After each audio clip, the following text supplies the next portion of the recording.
The Blood Banyan Tree, Part 1.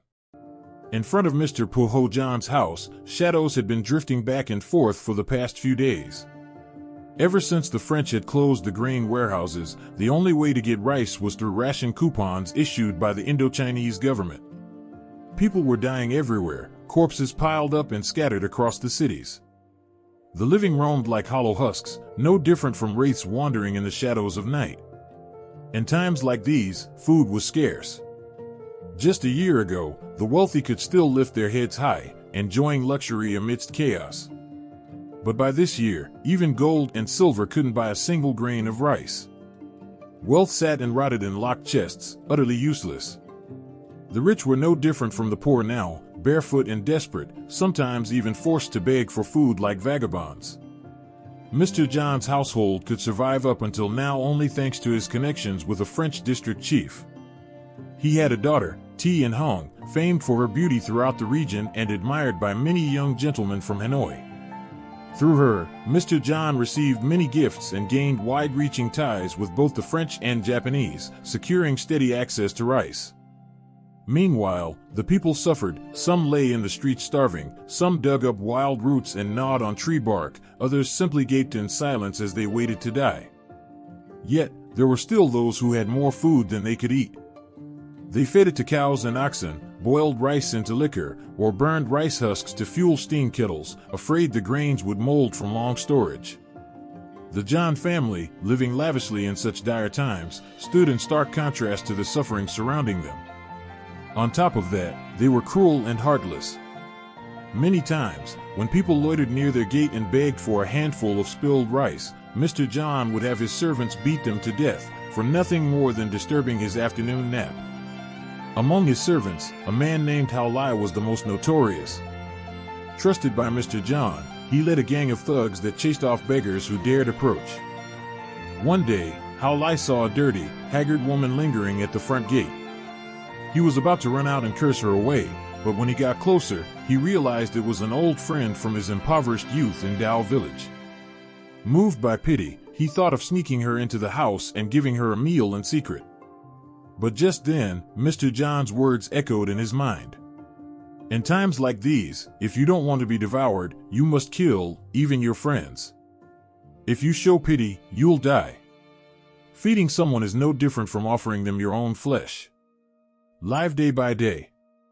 Do not waste blessings on the idle. If you are fortunate, preserve it. Don't let sentiment drag you to ruin. That saying had haunted him for years. Mr. John had once saved him from death, given him shelter, and shared worldly wisdom. To Hao Lai, he was like a second father, someone of profound philosophy, far wiser than any scholar. Mr. John's word was law. To disobey it was to destroy oneself, to gut one's own flesh and offer it up for ridicule, to throw one's fate onto the table for others to dissect.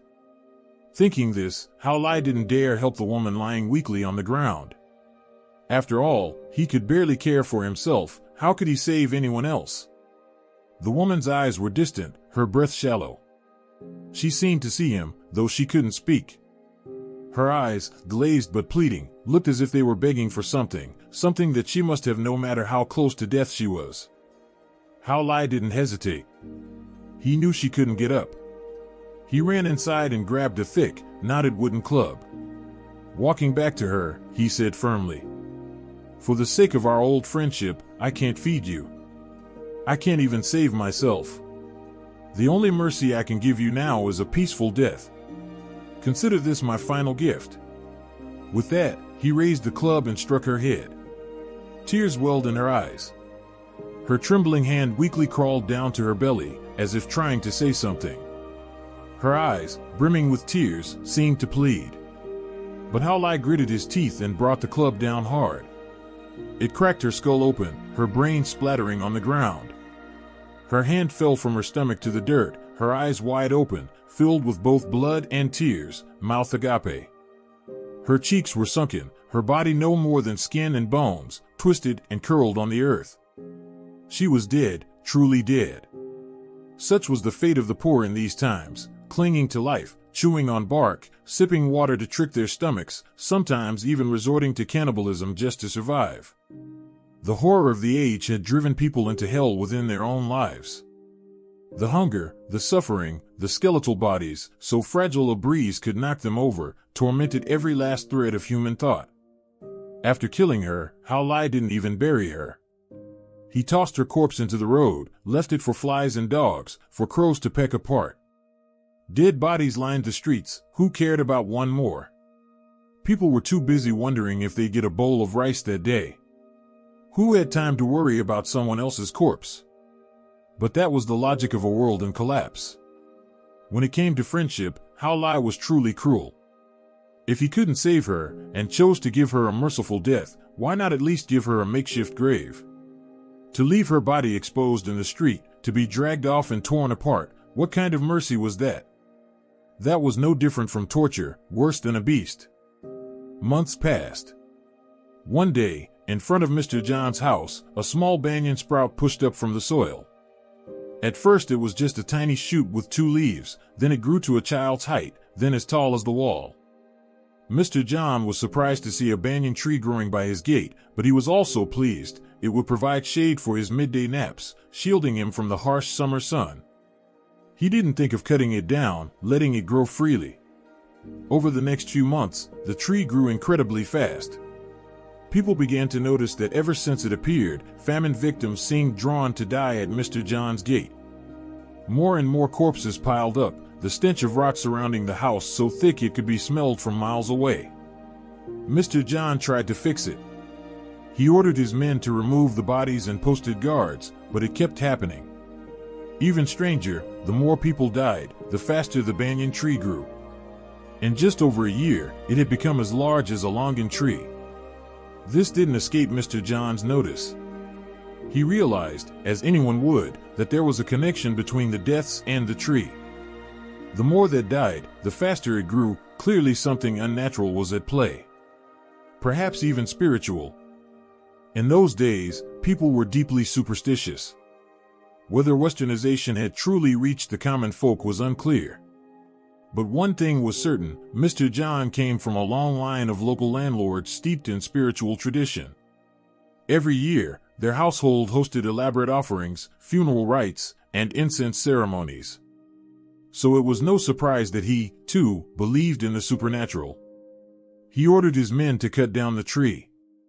That was when the strangeness truly began. No one could manage to chop it down. The strong men broke their arms. Lighter efforts snapped axe handles. They even tried tying ropes to oxen to pull the tree out, but the animals foamed at the mouth and died on the spot. These strange occurrences increasingly terrified Mr. John. Some nights, he dreamed of a shadowy figure sitting on the banyan tree in front of his house, grinning with ghastly white teeth, staring toward the bamboo cot where he lay with a chilling, mocking laugh. And on nights when the moon was bright, behind the swaying branches and leaves, Mr. John always felt as if a figure was drifting back and forth. Whenever he sent his servants to chase it away, there was never anyone there. Truly bizarre happenings. But what frightened him the most was a recent event, when someone tried to cut down the banyan tree. Red sap, as bright as fresh blood, oozed from its trunk.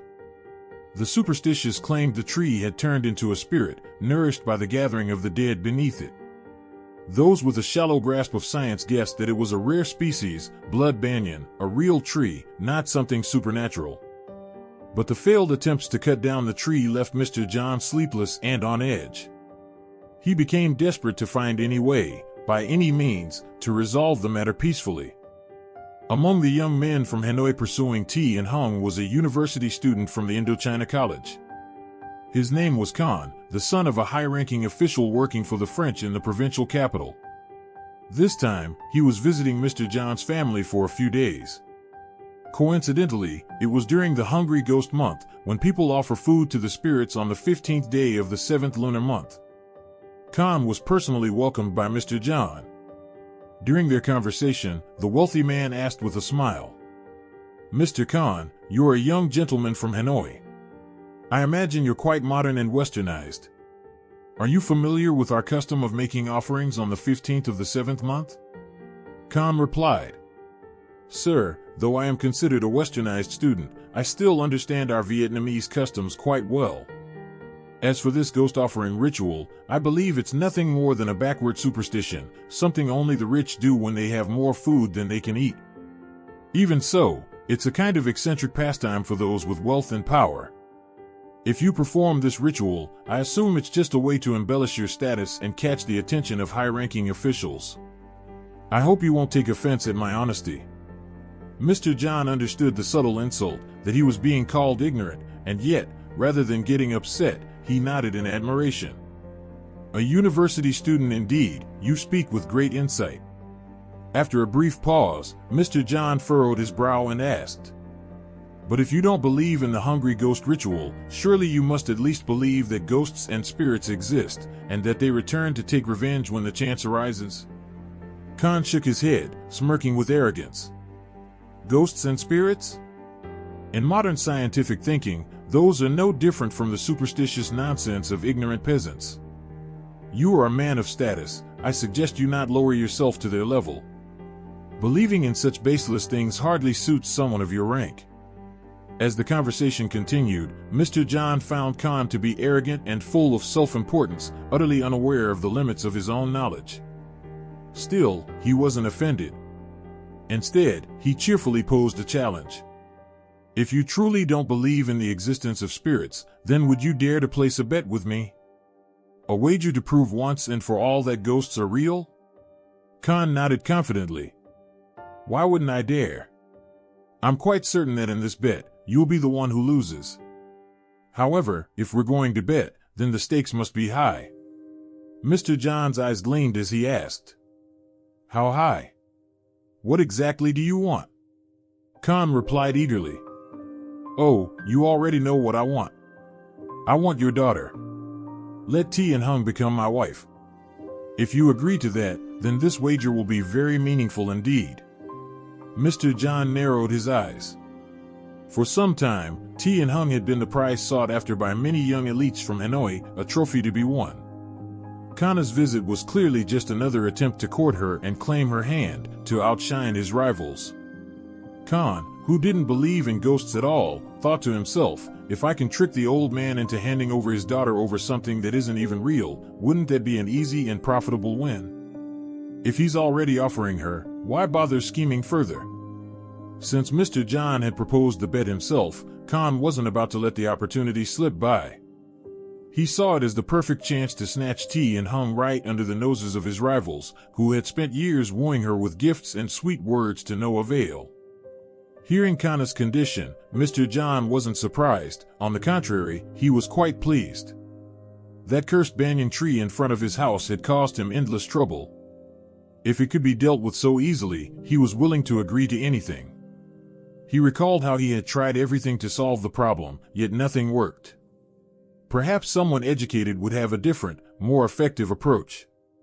In this modern age, the educated were considered to be of a higher class, with minds a step above the rest. Naturally, their methods would differ. Though inwardly willing, Mr. John still put on a stern face to bargain properly. He furrowed his brow and pretended to be conflicted. Khan, seeing this, grew more anxious. His heart raced, fearing that the old man might suddenly back out of the deal. Unable to sit still, he pressed on with a mocking tone. "If you're afraid of losing, just say so. I'm not one for beating around the bush. I can't stand cowards who talk big but back out when the time comes. What a pity, this trip could have been far more interesting." Pretending to be angry, Mr. John snapped back. "I am not that kind of man. I'll show you just how exciting this wager will be." "I agree. But if you lose, you must pay me a large sum or secure me a council seat in the province. That is my condition. Do you dare accept it?" It's often said that anger clouds judgment. Khan saw that Mr. John had lost his temper and immediately assumed he had made a mistake in a moment of weakness. Once words were spoken, they couldn't be taken back. This, he thought, was a golden opportunity, a juicy prize with a rich reward. Khan chuckled confidently and replied, "Your condition isn't difficult. Just a provincial council seat, my father can arrange that.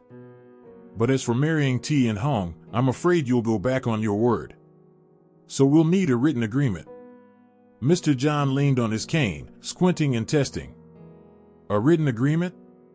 Is that really necessary? Seems like unnecessary trouble. Khan shook his head with a grin. No. Everyone knows you have a reputation for breaking promises. I can't ignore that. Besides, we scholars like to keep things official, we don't deal in empty words. Mr. John agreed, then suddenly shouted. Lie! Bring paper and pen here at once. His voice rang out loud and clear. Lie, waiting downstairs, quickly ran up and respectfully answered the call. He hurried into Mr. John's study and returned with a stack of ivory-colored paper and a French fountain pen.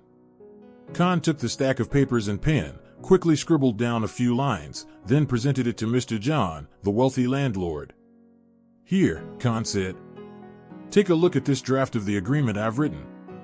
Everything's in order, right? If anything's off, I'll fix it. Then we both sign, and that's that. Mr. John nodded, his hand trembling slightly as he took the agreement and squinted at it closely. Outwardly, he pretended to examine it with utmost seriousness, but inwardly, he was struggling to resist the urge to sign it immediately. Still, he deliberately delayed, wanting Khan to think that he was weighing things carefully, that Khan was the one getting the better end of the deal, not him. As someone who had been directly involved and had made multiple failed attempts to deal with that banyan tree, Mr. John knew better than anyone how troublesome it truly was. The more easily someone agrees to something, the more suspicious it usually becomes. Being a shrewd man, Mr. John was determined to put on a convincing act. If he wanted to trap this naive, educated lamb, he would have to play the cunning old fox convincingly. If Khan really did become a provincial council member, Mr. John would have the perfect excuse to move to the provincial capital. Once that happened, whatever became of the banyan tree wouldn't affect him in the slightest. He could sell off his vast estate in the region and live comfortably with his new status. After stalling for a while, Mr. John finally spoke up. The terms of the wager are fine, but I don't think you fully understand what I'm actually betting on. Khan, brimming with confidence, replied. That doesn't matter. What's important is that the terms are agreeable to both sides. As for how you want me to prove that ghosts don't exist, that's your business. Either way, I win, and you'll end up being my reluctant father-in-law. Mr. John pretended to be furious, his face darkening as he said, I'll have you know this isn't a joke. I'll give you a summary of the matter, but first, write this part into the agreement. Khan nodded and said, All right then, go ahead and explain. I'm curious myself. What kind of issue could be serious enough for a hard-nosed landlord like you to stake your own daughter? True to his name, Mr. John always seemed angry. His face clouded over as he began to recount how, ever since the banyan tree appeared, a stream of desperate refugees had come to die beneath it one after another. Khan, upon hearing the story, didn't feel the slightest fear. Instead, he laughed aloud. Mr. John wasn't surprised, he had expected as much, knowing how arrogant Khan was. Naturally, he wouldn't take the story seriously. Khan carefully wrote down the full details of the wager into the agreement, then promptly signed it. He handed the paper back to Mr. John and urged, Now it's your turn. Sign here. Mr. John didn't hesitate a second before putting his name down. Khan took the agreement, checked it over, and carefully placed it into a box. Now the terms are official, Khan said. We'll lock the agreement in this box. Once everything's resolved, we can open it to confirm. I'll leave the box here, I trust it'll be safe. He shut the lid, pushed the box aside, then laughed cheerfully. I didn't expect you to wager your own daughter over something so ridiculous. You must really be desperate to get that council seat, huh? Even if it costs 1,000 Indochinese piastres, is it worth risking your daughter on something so absurd? Mocked like that, Mr. John finally dropped the act and laughed heartily. You'll see soon enough. You just threw your money into the wind. Just wait. Wait and see how difficult this is. Khan suddenly felt a chill of unease. But it was too late to back out now, he'd already signed the agreement. Thinking back on Mr. John's expressions throughout the encounter, he realized something. It hadn't been him goading the old man into a trap. It was he who had been lured into one. After all, he had been the one to propose the agreement, not Mr. John. He had walked right into it himself. The next day, Khan was arranged to sleep in a room on the west side of the house, right next to the blood banyan tree. The only people who regularly interacted with him were Miss and Hung and the servant Lai. From time to time, Khan saw Lai running in and out, with loud, chaotic noises following him. Whenever Khan caught sight of Lai entering through the gate, he noticed his clothes were soaked in blood and smeared with a strange, white pulp. Khan had no idea what it was at the time. Later, he would come to learn that Lai, along with the other household servants, had been sent out to beat to death the refugees who came to cause trouble. The blood on Lai was theirs, and the white paste stuck to his clothes. That was the brain matter of the dead. Khan sat in a daze, imagining the scene of servants killing people, when a polite voice called from outside. "Excuse me, Sir Khan." The sound snapped Khan from his thoughts. He looked dreamily toward the door and saw that it was servant Lai. Just as he was about to reply, Lai quickly spoke again. "Sir, the master told me to attend to you from now on. If you need anything, just let me know, I'll prepare it for you." Khan eyed Lai from head to toe, then nodded. "All right, this is about chopping down the tree, isn't it? No rush. I'm still enjoying my time here. Sooner or later, I'll have to deal with it for the sake of the wager anyway. No need for the old man to send someone to nudge me along." He began pacing back and forth, then stopped and stared at Lai. "I heard from Mr. John that the banyan tree he wants me to cut down is unusual?" Lai stood puzzled for a moment, not quite understanding what kind of unusual Khan meant. He answered cautiously, "Sir, I don't know what's so strange about it, but besides attracting refugees to die beneath it, that tree also sucks blood." At that, Lai began to stutter, sweat breaking out on his brow as if he just recalled something terrifying. Wiping his forehead with his sleeve, Lai continued, now looking Khan directly in the eye with a grave expression.